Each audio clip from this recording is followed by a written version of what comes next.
Discover the story of the culture warrior Don Wildman and how he went head-to-head with Hollywood, Playboy, the homosexual agenda, and the Disney empire. The movement Don started paved the way for Christians to boldly stand for truth and righteousness in a hostile culture. Watch Culture Warrior today for free. Visit culturewarrior.movie. Jenna Ellis in the morning on American Family Radio. I love talking about the things of God because of truth and the biblical worldview. The U.S. Constitution obligates our government to preserve and protect the rights that our founders recognize come from God, our Creator, not our government. I believe that Scripture in the Bible is very clear that God is the one that raised up each of you, and God has allowed us to be brought here to this specific moment in time. This is Jenna Ellis in the morning.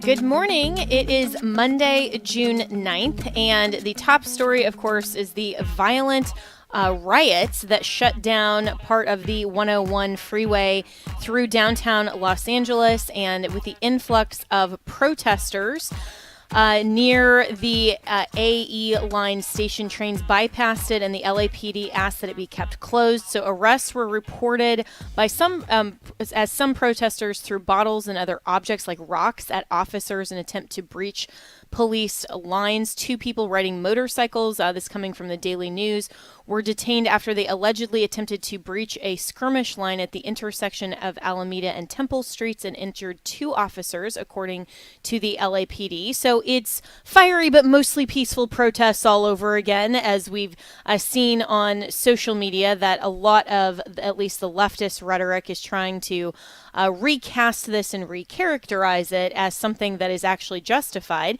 And meanwhile, California governor and the Los Angeles mayor are endangering first responders by encouraging anti-law enforcement unrest.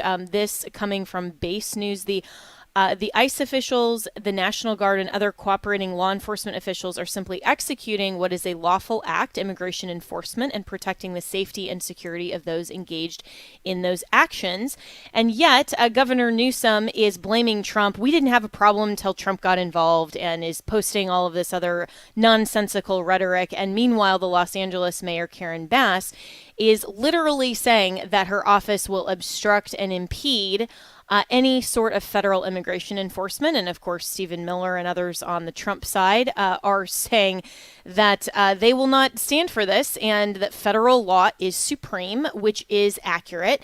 And FBI Director Kash Patel tweeted moments ago on X, just so we're clear, this FBI needs no one's permission to enforce the Constitution. My responsibility is to the American people, not political punchlines. LA is under siege by marauding criminals, and we will restore law and order. I'm not asking you, I'm telling you.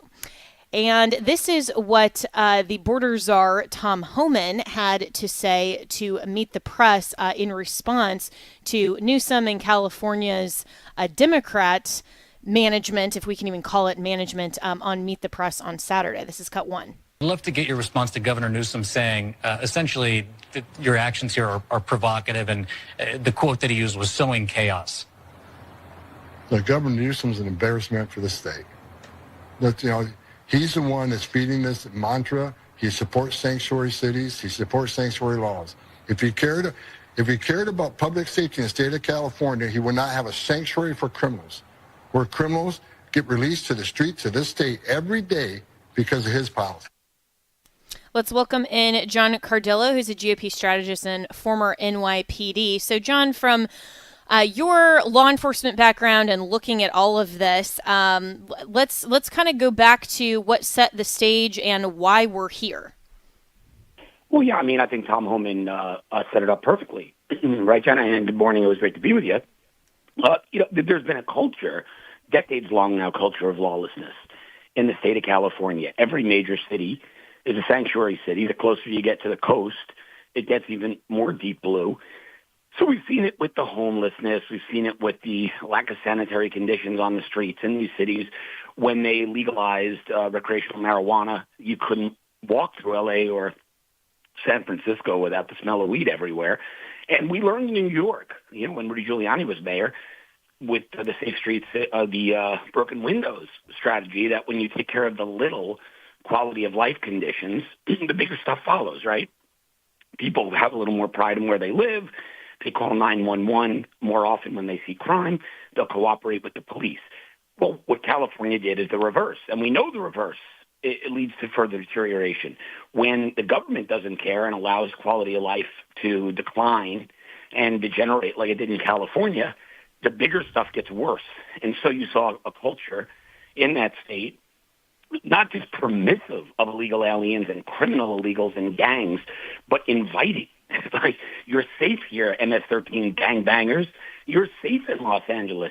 So really what this is a bunch of American-hating radicals like Karen Bass, like Gavin Newsom, upset that there's finally an administration that's going to step in and put an end to their nonsense. I tweeted yesterday, they've abandoned their state, they've abandoned their jobs. Now somebody else has to clean up their messes. That's what the National Guard is doing, and I hope we see Marines to send a message. Yeah, and you're absolutely right to point out that this is, decades long of liberal leftist policies that are basically fostering this type of environment. I mean, Karen Bass is not like a naive or well-intentioned liberal. She is a socialist and communist style in terms of her regime. And you're seeing also, John, the LAPD chief suggesting that they won't cooperate with the federal law enforcement. And I think that's a really bad idea for LAPD to take that position instead of simply saying, listen, we recognize that federal law can be enforced and, that's their job. We're not going to necessarily help, but we're not going to get in the way. I mean, there were a much better and tax and to take here. But this is why the Trump administration is having to send in the National Guard. And we've seen this already. I mean, the news media is characterizing this as some kind of, landmark, unprecedented, pushing the envelope.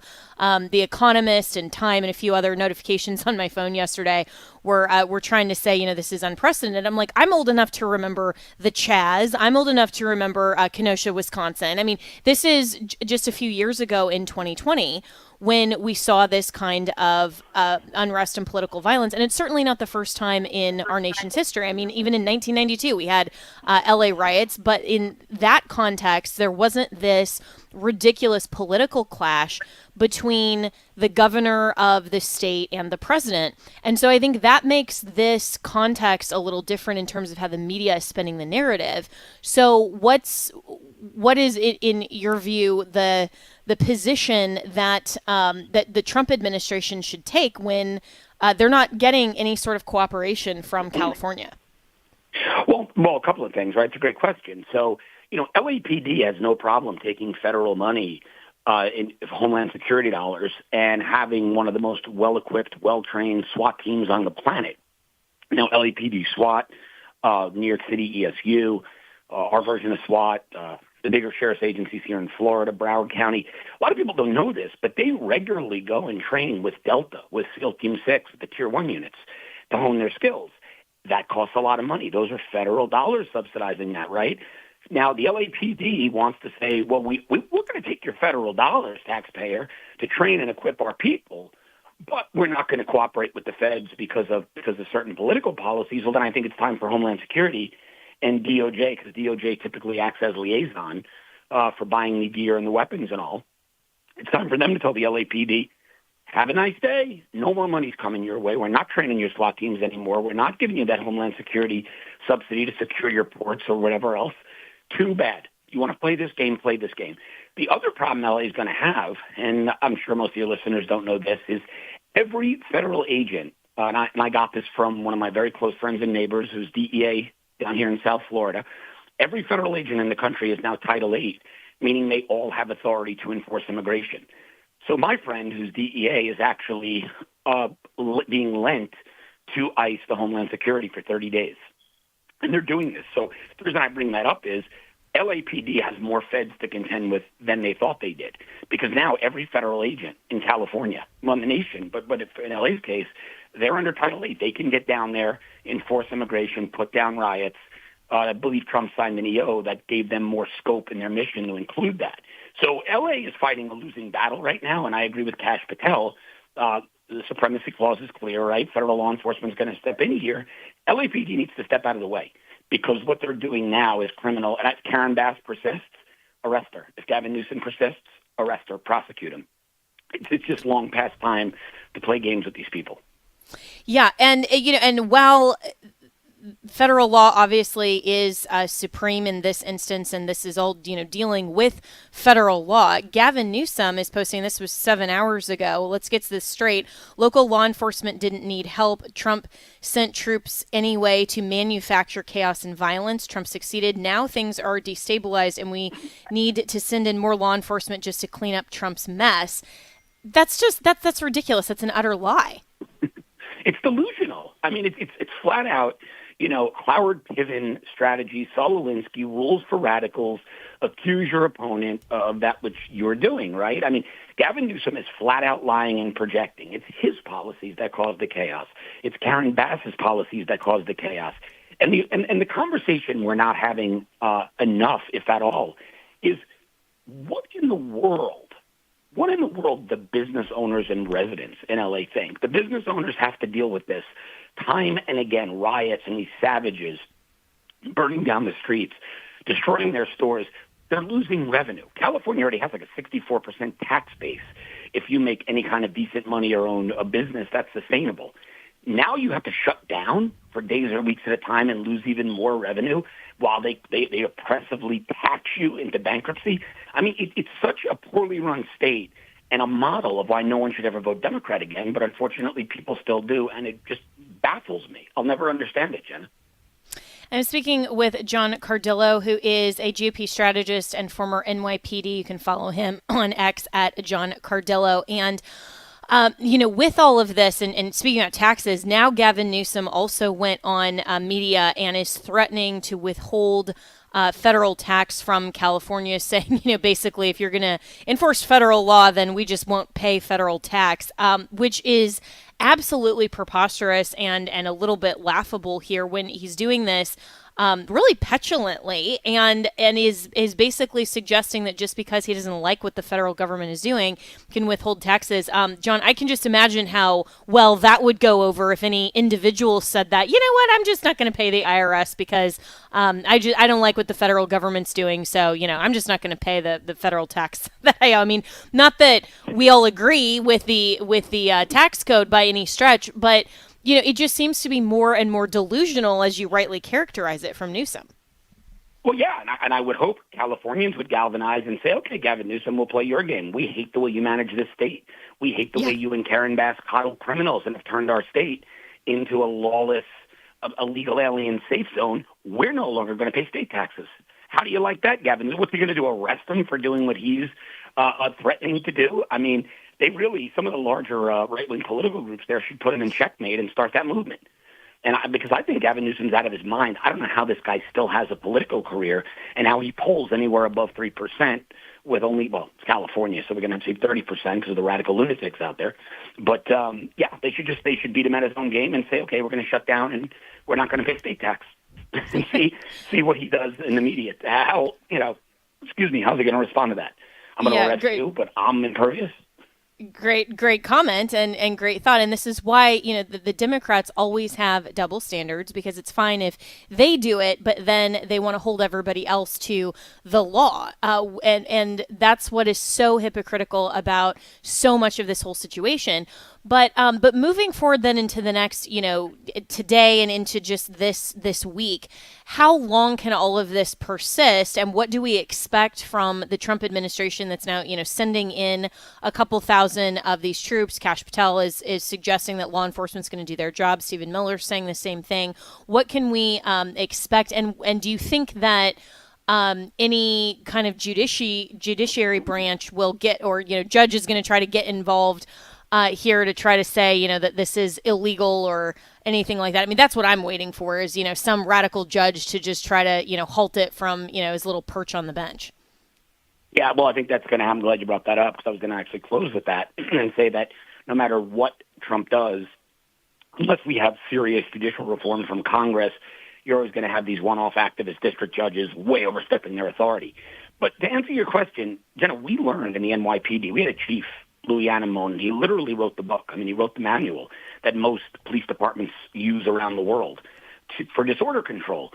With the right amount of bodies and with the right tactics, and they're universally trained, you could put this thing down in a day. You can put it down in 2 days. You just have to have the will to allow the police or the National Guard or whatever the asset is to do their job. It's very simple. That's what's frustrating. Very, very simple. For decades we've known how to stop it. It's a willingness to do it. Yeah. Well, and again, this is what frustrates me about how the media is characterizing this, because this is not the first instance in American history by any stretch, and yet the rules, according to the media, are always different when it comes to Donald Trump. And so is this, and I've seen some speculation on social media that, this is a little bit of a setup so that if Trump actually uses, USC Section 10, then coming in, this is going to set up some kind of, later impeachment if the Democrats get control of the House. I mean, I think if the Democrats get control of the House, they're going to just run their 2020 playbook and their 2016 playbook and try to impeach him again, just, for ordering a pizza or who knows what. I mean, it doesn't have to be this instance, but is this potentially part of a broader strategy to then suggest that Trump is going outside of the executive lane and even more litigation and political fallout is forthcoming? Because really, it's not so much even about the legal, it's always about the political. Yeah, look, Jenna, I think you and I will agree that no matter what Trump does, I don't care if Trump locked himself in a Faraday cage and said nothing for the rest of his presidency. If Dems take back the House, Hakeem Jeffries is going to make Nancy Pelosi look moderate and rational. He'll impeach night and day. He'll impeach Trump for inhaling and exhaling. I mean, this guy is a lunatic. This is the guy who publicly called for the doxing of federal agents and to put their homes, themselves, and their families in danger. So I think no matter what Trump does, if Dems get control, Jeffries is most definitely going to be Speaker. This guy is a lunatic, radical extraordinaire. So they're going to spend that entire congressional term impeaching, harassing, and impeding this administration. So we really got to work very hard to make sure Dems don't take control of the House in the midterms. Yeah, and that with the fallout of Elon and Trump, which we'll talk about later in the program, but I can get your quick comment, John. I mean, in some sense, it's actually a good thing for Trump and Elon that there is a different attention focus in the news cycle this morning, instead of just Elon deleting a couple of the tweets and that kind of bad blood being the top headline again as we come into a Monday. And so is that potentially actually helpful politically for Trump and Elon?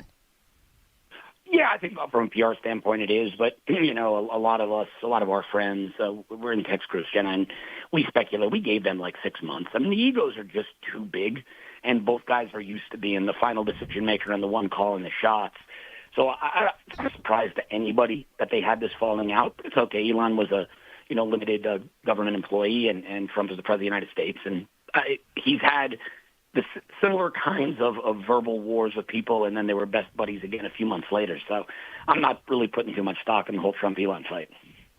Yeah, I think for those of us who've been around a lot of these cycles in Trump world, for the last decade or so, it's just it's the next thing, and it's very predictable at this point. And yet, you have all of these other people claiming 4D chess all the time, and I just go, that's a wonderfully naive approach to it, exactly. or perhaps more of the loyalist perspective, but just not buying it. But John Cardillo, really appreciate your commentary this morning, and we're just going to have to continue praying for LA and also for the Trump administration, for law enforcement and everyone else who's looking at this and involved here, that this doesn't become more violent before there is actually a solution, and this is where politics should not override common sense, and politics should never override law enforcement.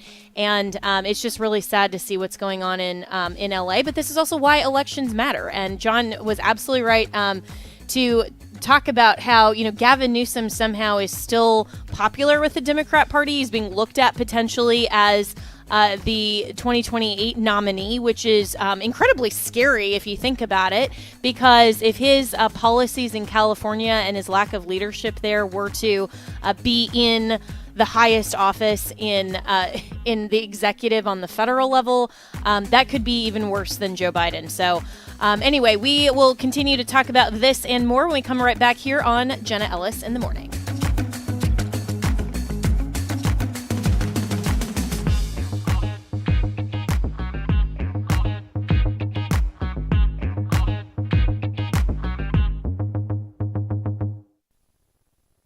You could be a part of our first ever weekend with AFA, Thursday, October 2nd through Saturday, October 4th in Tupelo, Mississippi. Our Weekend with AFA event in October is going to be a chance to meet AFA supporters in person. We'll have tours, fellowship, special speakers, and more. I'll do some stand-up comedy, Abe will do some preaching, and I'm really excited about it. It's a Weekend with AFA, Thursday, October 2nd through Saturday, October 4th in Tupelo, Mississippi. Speakers will include Abraham Hamilton III, Jenna Ellis, Tim Barton, Tim Wildman, and more. I am thoroughly looking forward to our Weekend with AFA coming up in October, where we're going to be able to meet our supporters like yourself, to fellowship, to visit our facilities here in Tupelo, and to have everyone come together for a wonderful weekend. That's October 2nd through 4th. It's a Weekend with AFA, and we hope you can join us. Register at afa.net/weekend. That's afa.net/weekend. The following is not an actor, but a real-life story from Trinity Debt Management. Hi, my name's Neil. I have some advice for you if you've been trying to break free from credit card debt. You can start by doing what I did. Get your bills together and call Trinity Debt Management. Trinity is dedicated to helping people like me become debt-free. When I called, my first experience was a feeling of relief. My counselor was kind, and best of all, she didn't judge me. In just a few minutes, she helped me figure out a plan that consolidated all my bills into one lower monthly payment. This substantially reduced my high interest rates and put me on the road to success. In the end, I saved thousands in interest, and today, my credit card debt is a thing of the past. If credit card debt has you down, call Trinity at 1-800-788-1813. My name is Neil. Take it from someone who's been there. Call Trinity and become debt-free for keeps. 1-800-788-1813. Hello, Americans. I'm Todd Starnes. Stand by for news and commentary next. A breath of fresh air and common sense from the Commonwealth of Virginia. The Rockingham County School Board passed a new policy that makes the American flag the predominant flag in classrooms. The gay pride flag and flags from other nations will no longer be permitted. Now, the school board chairman says he wants kids to be proud to be Americans and to honor Old Glory. The school board says the goal of the policy is to promote patriotism and reduce division among students. What a refreshing take on the purpose of a public school classroom. And no doubt Rockingham County will raise up generations of patriots. Now, the school board gets an A+ for recognizing the point of the taxpayer-funded education system. It's not to promote a radical sex agenda. Instead, our classrooms are intended to promote American values and American exceptionalism. Hey, got to read my new book. It's called Twilight's Last Gleaming, Can America Be Saved? You can get a copy at your favorite bookstore. Welcome back to Jenna Ellis in the Morning on American Family Radio. Welcome back. Well, let's welcome in our good friend Todd Starnes, who we just heard from, but he's a radio host and author of that new book, Twilight's Last Gleaming. And Todd, before we get to a couple of other headlines, I want to get your take on the LA riots, specifically on the political fallout, because as I mentioned with my last guest, John Cardillo, this seems like a repeat in the media of all of the rhetoric that they tried to use in 2020. But even from the White House, we're kind of seeing some of the same thing with the White House tweeting law and order. I mean, it's very much shades of 2020. Well, it is. And again, these are not organic protests. This is not, we're not talking about a bunch of folks that just decided to get out and protest. We're looking at very well coordinated, very well funded and planned out protests happening across Los Angeles. and really not just Los Angeles, but New York City over the weekend. The NYPD really had the numbers there to crack down on the protesters.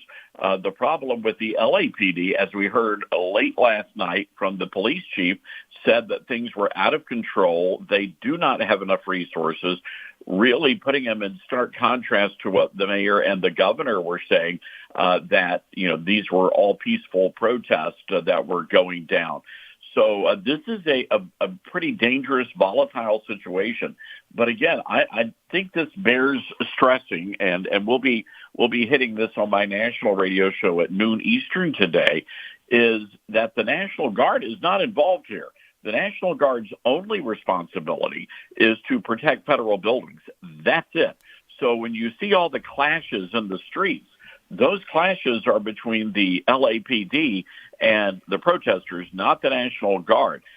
President Trump late last night, of course, announcing that maybe it's time to send in the troops.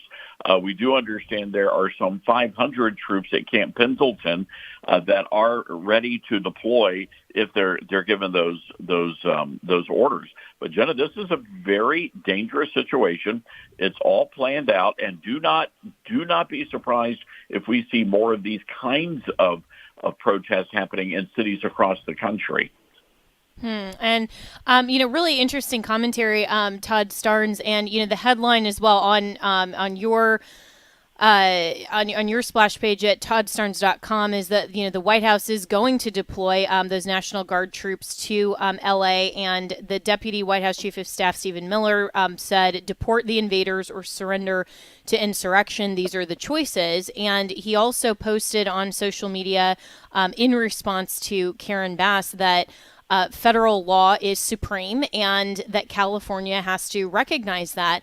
But this is all in the context of immigration. And this is where it seems like the left is going, because one of the big focal points for the Trump mandate was to deport people who are here illegally, especially with the influx that the Biden administration allowed for the last 4 years. And obviously, these are violent offenders that are primarily targeted, but also, people, if you cross the border, it doesn't matter what you do after that, you're still here illegally. That is still something that is subject to deportation. And so when we're looking at the overall, kind of 30,000 foot scope of the priority of the left to go after the very common sense immigration policy of President Trump, what does that tell you about where the Democrats are going with their political strategy? Because the left, everybody keeps saying, they're in disarray,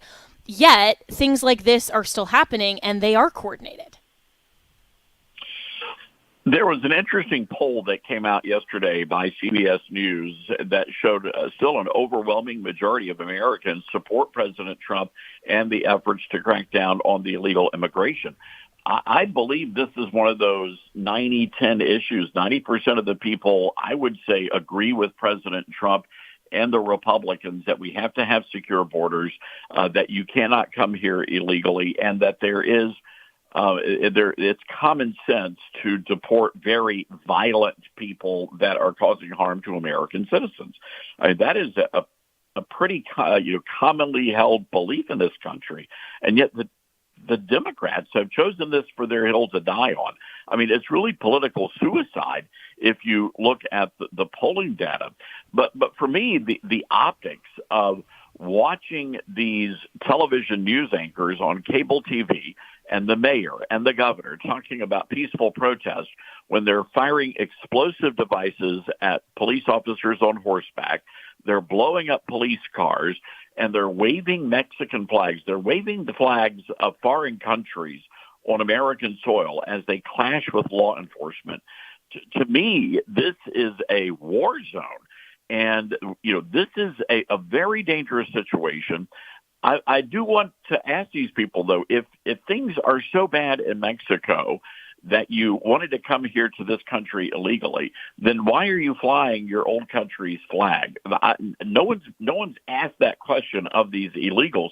And the reason why, because they're even attacking the reporters that are down there trying to cover the story. So I just don't understand the Democrats and their thinking here, the strategy politically, because the polling data clearly shows the American people are on the side of President Trump on this issue. They are, and so it's interesting that the left is choosing to have this type of coordination. And there's and to your point, Todd Starnes, there's an X thread that if listeners want to go and look at it from Local Distance. This is one of the X accounts that is an anon that I follow, but it's talking about how the riots happening in LA are not organic or spontaneous. They're designed to look chaotic to cover up the fact that they're well-funded, exceptionally organized, and carried out by well-trained activists using intelligent, highly developed tactics. And then, goes on to post some information about this.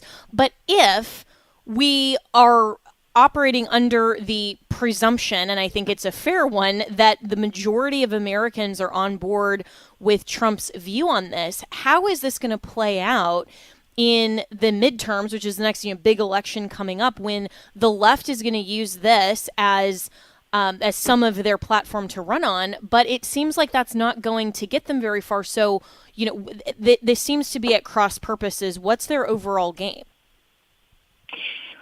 Well, the overall gain is to cause chaos and confusion. This is going to start looking like the George Floyd riots, but I think on a much larger scale. Keep in mind that we had at least 2 million getaways that were able to escape into the country. And the general thought process among the lawmakers on Capitol Hill that I've spoken to, the people in Homeland Security that I've spoken to, is that these individuals are very dangerous. We're talking about terrorists that are operating, sleeper cells that are operating on American soil. So I think there is a valid concern here that this could get ugly and get ugly fast. Democrats thrive in chaos, and they believe that, since they do have the national media on their side, if they can convey and blame President Trump for all the violence, then somehow that's going to result in a victory for them in the midterm elections. I just simply don't believe that to be the case. I think it's a wrong-headed strategy. It is a dangerous strategy. There was a lot of looting last night happening across the city of Los Angeles, and this is simply unacceptable. And yeah, I'm very concerned that with the slim majority in the House and looking at, some of the composition of the race, that if Democrats are successful in getting control back of the House, then, that's going to essentially completely neuter the Trump administration, and it'll effectively be, lame duck after that. So go ahead. No. They have already explained how this is going to play out. If the Democrats get the majority, they will immediately begin impeachment proceedings against President Trump. I mean, that's how everything comes to a grinding halt, which is one of the reasons why I've been just shouting this from the radio show and my Newsmax TV show, that if we do not get things done now, before the midterms, it's not going to get done. So there is a lot of concern that Congress and the Republicans in Congress, who have been delaying the president's agenda and codifying that, could actually be more responsible for losing in the midterms than what's happening in the streets of Los Angeles right now. That is an excellent point, Todd Starnes, my special guest this morning, that, the American people and the conservative base are so frustrated with Congress that may end up hurting Congress and then overall hurting President Trump. And so we need to be smarter than that. We need to keep our eye on the ball and the time that we do actually have while Trump is in office, and urge Congress to actually get it together and move forward. And this is kind of my eternal question, but why can't they? I mean, we've seen this ridiculous back and forth with the one big beautiful bill, and then of course the Elon Trump fallout, and all of that posting kind of nonsense over the weekend. But it seems like Congress should be smarter than this. They're making a lot of the same mistakes. I don't think for the same reasons as initially between 2016 and 2018 under then Speaker Paul Ryan, I mean, he was absolutely, against and cross purposes with Trump, where Speaker Johnson is not. But the outcome is very similar. Well, it is, and I think you have some obstinate folks up there. The reality is there are people that are right on both sides of this issue. The reality of it, and I keep going back to this, and only because, this bill is in some ways horrible.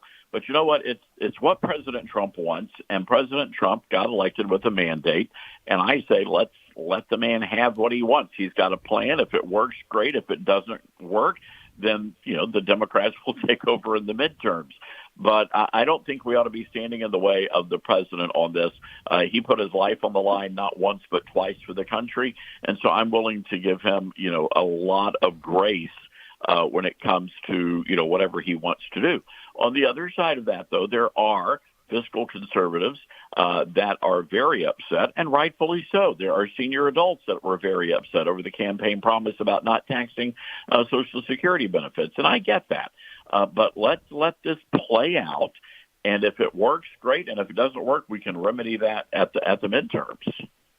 Yeah, and it's my hope that, assuming that Republicans also, stay in control of the Senate, that if there are impeachment proceedings and, it splits, that Democrats get control of the House, Republicans are in control of the Senate, if they try nonsensical, ridiculous, politically motivated impeachment, because there will be no actual legal constitutional basis for impeachment. But, of course, Democrats suggested in Trump's first term that this is a quasi-political process. You don't really need a legal basis, all of that stuff. But my hope would be that the Senate would just do the same thing that they did with the impeachment of Alejandro Mayorkas and just say, nah, we're not even going to hear it. Like, not even give the Democrats the opportunity to cause that much chaos for 3 or 4 months or however long the media cycle would take to actually get through a full trial in the Senate, because it would just be wasting time completely.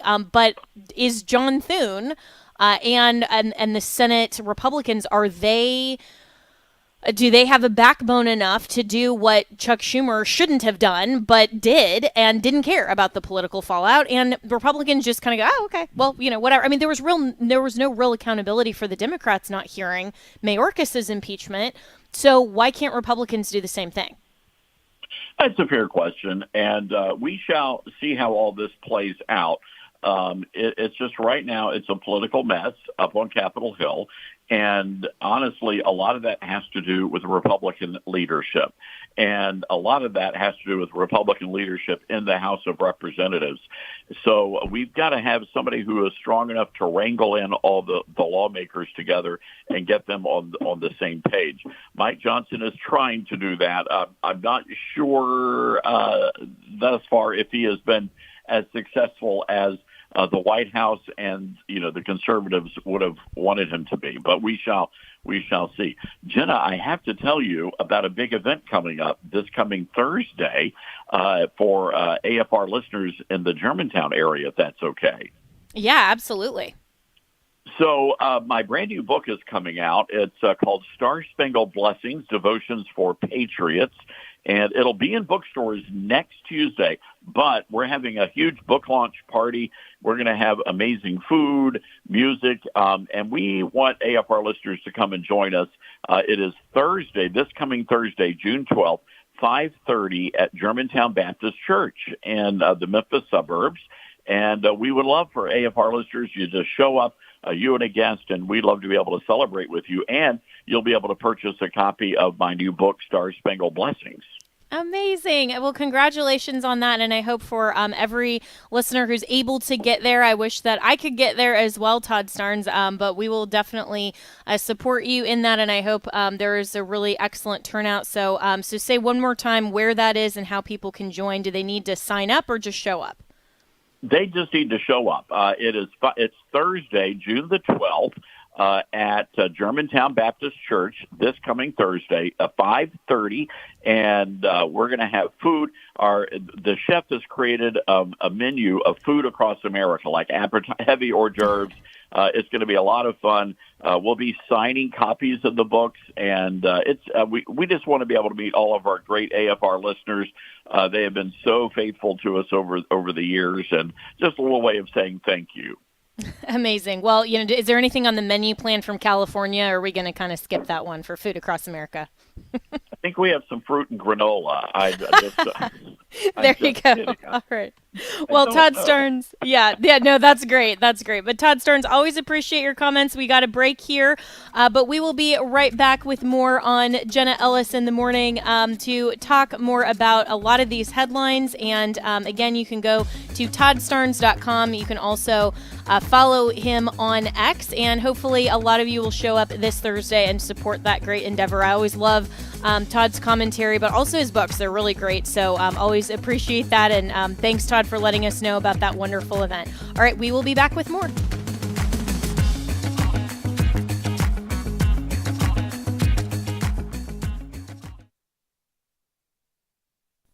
The Awakening with Bishop E.W. Jackson. We have not been made the greatest nation in the history of mankind by denigrating God. We have become the greatest nation on earth because we are a nation that acknowledged Almighty God to be the source of our values, our rights, our liberties, and that therefore we are accountable to Him. The Awakening on the podcast page at afr.net.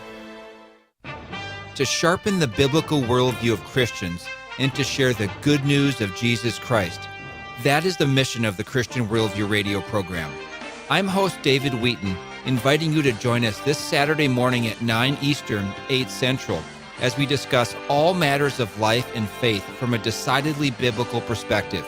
The Christian Worldview, Saturday mornings at 9 Eastern, 8 Central, right here on American Family Radio.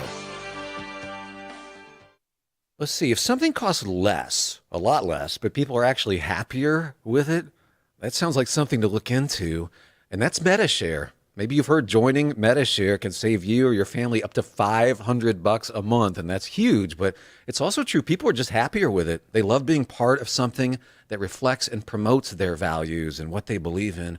MetaShare works, too. It's been around for 30 years now, and members have shared more than $7 billion of each other's bills. People love having telehealth and a huge nationwide PPO network, so yeah, really, you can save a ton and like it better. Imagine being happy with how you're taking care of your health care, whether you're self-employed or part of the gig economy, or you just want a plan that you're happy with. Here you go. You can call right now and get a price within 2 minutes, a very, very smart use of 2 minutes. Here's the number you need. It's 833-44-BIBLE. That's 833-44-BIBLE, 833-44-BIBLE. This is Walker Wildman with AFR, and we're sending Bibles. Here's Michael with Bible League International. Walker the man Tembe lives in Mozambique, Africa. He grew up as the grandson of the village witch doctor, so he had no idea who Jesus is. But he eventually married, had 2 sons. One day those sons went missing. They put together a search party.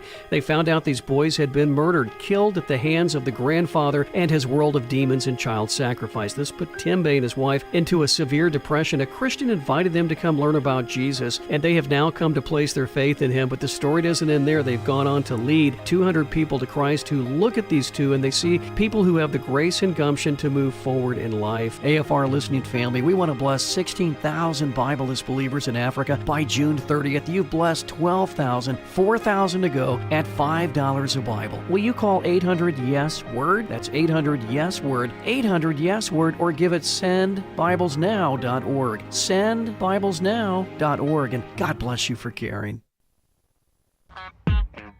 Welcome back to Jenna Ellis in the morning on American Family Radio. Welcome back. Well, a couple of other headlines I want to talk about before the end of the program this morning. This coming from the Post-Millennial. ABC News suspends Terry Moran after hate-filled rant against the Trump administration. This was just so ridiculous. This ABC News senior national correspondent, that is his title, he's now been suspended after he made inflammatory remarks on social media about White House Deputy Chief of Staff Stephen Miller, describing him as a quote-unquote world-class world-class hater. So in an X post on Sunday, Moran wrote, quote, "The thing about Stephen Miller is not that he is the brains behind Trumpism.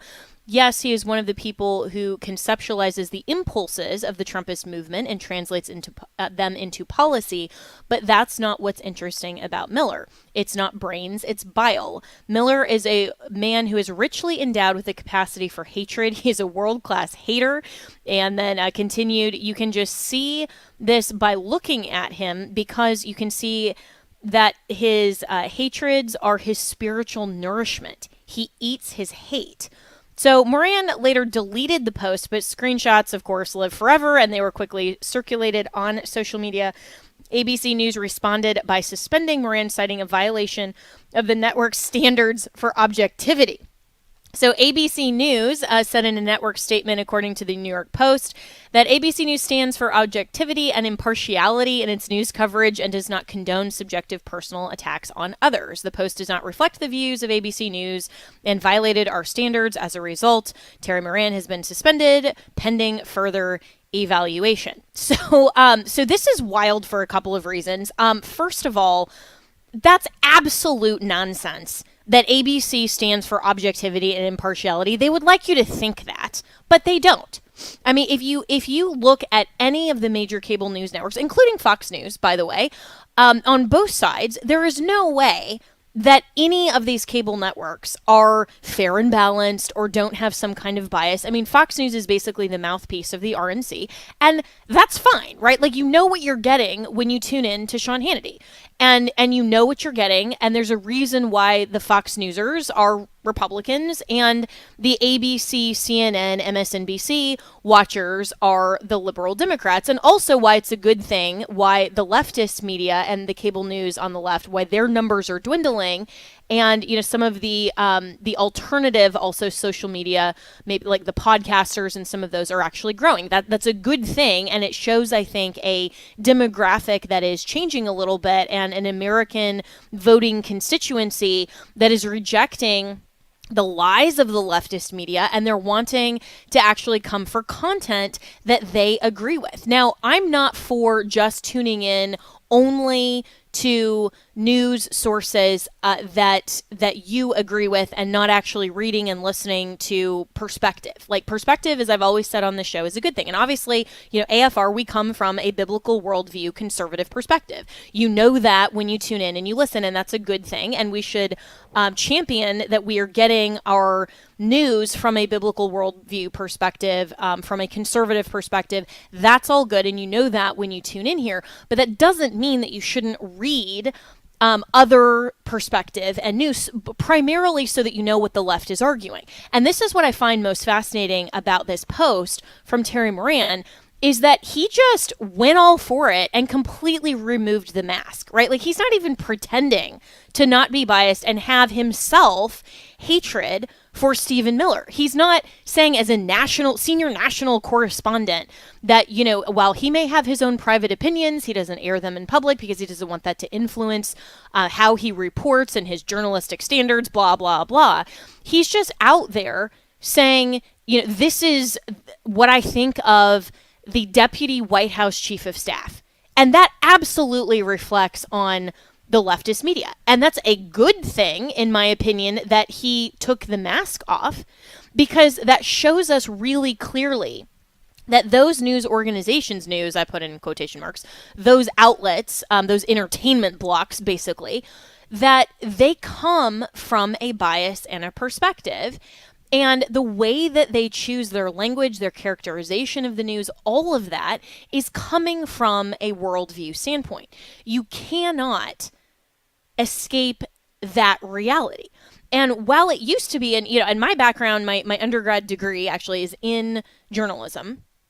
And, I remember taking classes where we talked about, the difference between, journalistic, like, reporting standards versus commentary and opinion pieces. And there's kind of this clear distinction in the journalistic world historically that has now been utterly blurred, but it's such a fiction, because these quote unquote news organizations like ABC want you to believe that they're the only impartial, unbiased fact reporters. So come to us for the facts of what's going on, And of course, they tailor those facts, and they choose what they're reporting. They curate your content to already get you thinking in a certain way, that then you have to kind of overcome that bias if you're going to think from a conservative and frankly rational perspective. And that's why it's actually so dangerous. And so if we get to the reality that people like Terry Moran, it's not like he's just now suddenly having, you know, these opinions and these feelings.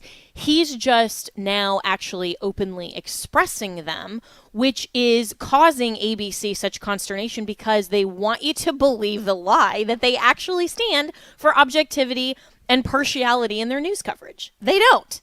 And so it's fascinating to me that they're actually suspending this guy. I mean, that's probably a good thing for them, you know, to say, hey, if you're in this position of senior national correspondent, you can't be, you know, posting stuff like that. All right, you know, good for them.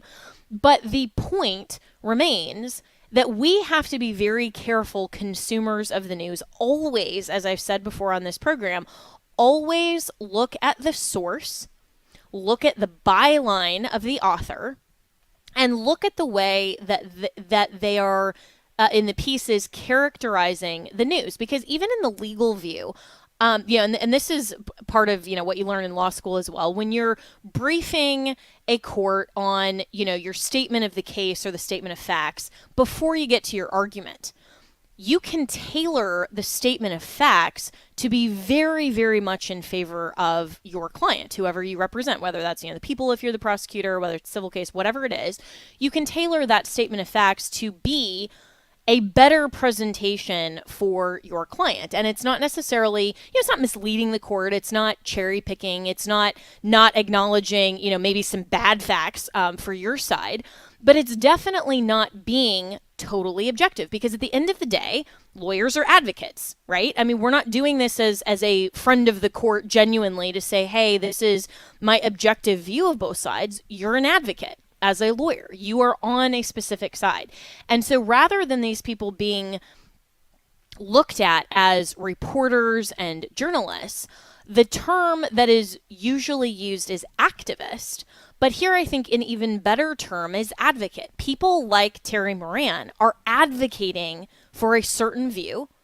They're advocating not just for their own opinion, but he has a worldview. He has a lens by which he views the Trump administration, political policy, and what's going on in the world. And he's finally being very clear as to his worldview. And he carried that throughout his interviews. Maybe occasionally was willing, you know, to set it aside a little bit.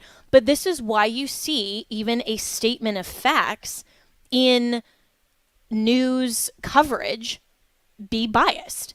And we just need to be aware that that happens. And this story, I think, further shows and proves that the objectivity that once was a hallmark of reporters and journalism, and they took that, you know, to a very serious degree to say, listen, I'm setting aside my politics, just like what judges have to do. I mean, judges have opinions on everything, like they're human beings, right?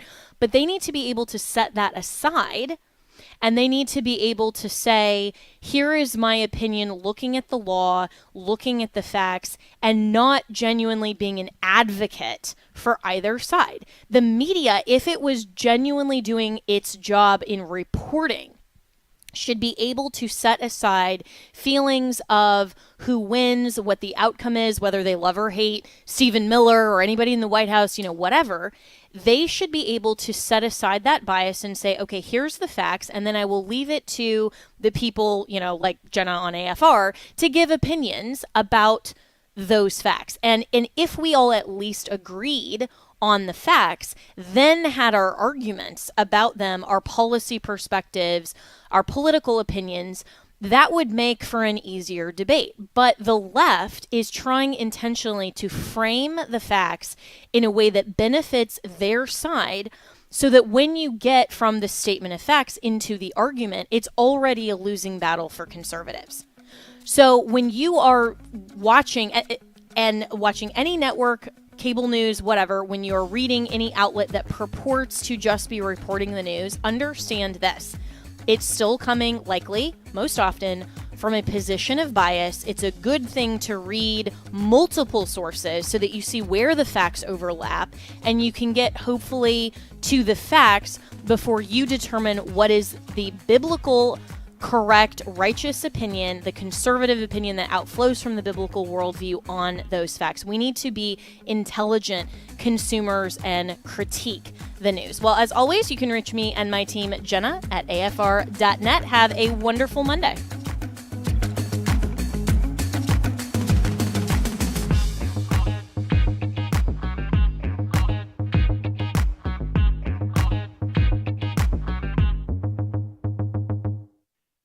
The views and opinions expressed in this broadcast,